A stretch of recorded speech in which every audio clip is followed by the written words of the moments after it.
Oh, it's coming down towards me right now. Whoa, see that? I'm Jack Randall. See that? That was crazy cool. I'm finding every animal on the planet. Whoa. I'm in the wild. I think it's down here. Whoa, please. Up close and personal. And a massive snake. Okay, there's a scorpion on my arm. This is just remarkable. Look at that. Reticulated bifin in the water. Come on, let's go.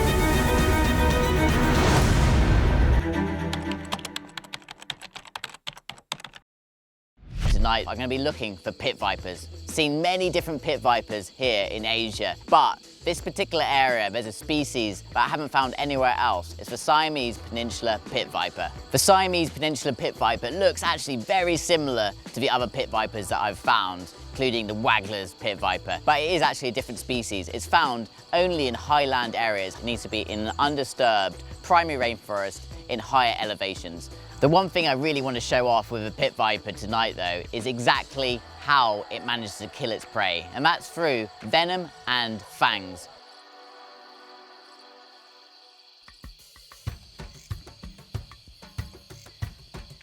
Wow, cool. Look at that little guy. That's actually a millipede. It's closed up, actually, just to kind of defend itself from a predator. It's a bit like how a turtle puts its head underneath its shell. Millipedes have a similar strategy here.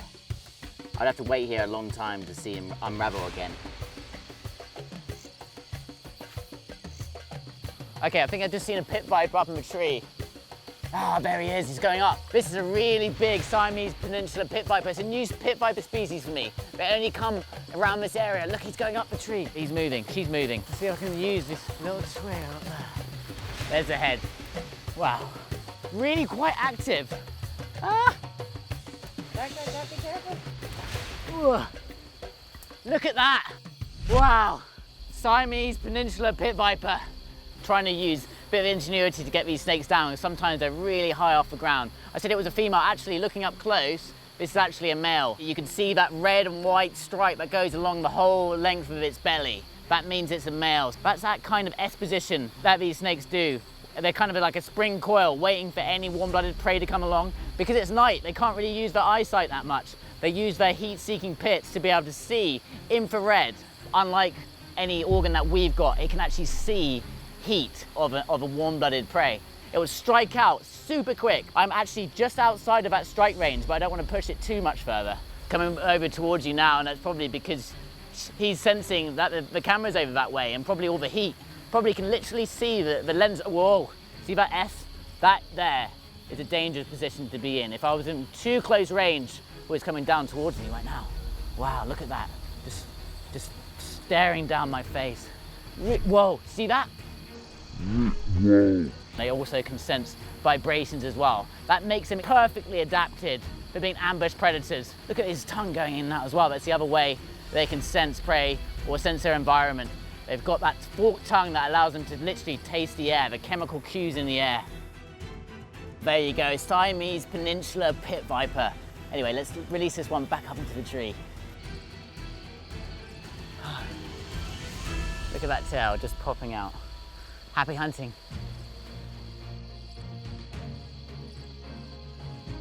There's so much wildlife. You can hear it all. You can hear the frogs. You can hear the cicadas. I love the rainforest. The pit vipers, they kind of glow in the dark when you've got a spotlight on them. Ah, yes, here we go. Another one. This is amazing. There's so many pit vipers out here. You can literally expect to see another one around the corner. Okay, this is exactly what I'm after.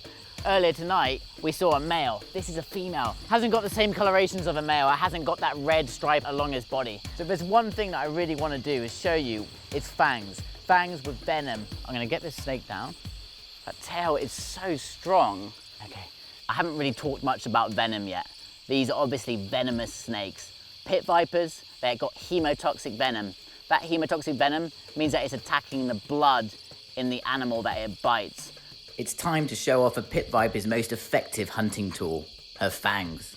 These fangs are hypodermic needles, which means that the venom comes straight through that hollow fang, straight into the prey. You can imagine a syringe, it works exactly like that. The fact that they're so long allows it to actually inject venom further into the prey. It uses that venom also to digest the prey from inside out. It needs that long fang. They have a hinge on their fangs, otherwise it would point through the bottom of their bottom jaw. Well, thank you so much for letting me show you your fangs up close and personal. I'm gonna let this guy go back up into the trees. Siamese Peninsula Pit Viper. Yes.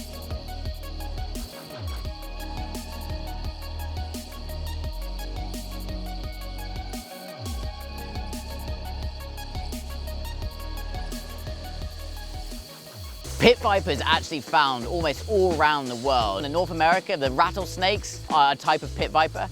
And in South America, you have pit vipers like the furlands, which I've seen. And in Africa, you've also got the puff adders. They live in the leaf litter. In Asia, you have a really bright colored pit vipers, which I'm gonna be looking for today. The only place you don't have them is in Australia, but even there, you do have the death adder, which is mimicking, or at least is trying to be like a pit viper. It sits there in camouflage, waiting in the leaf litter for any prey to come along.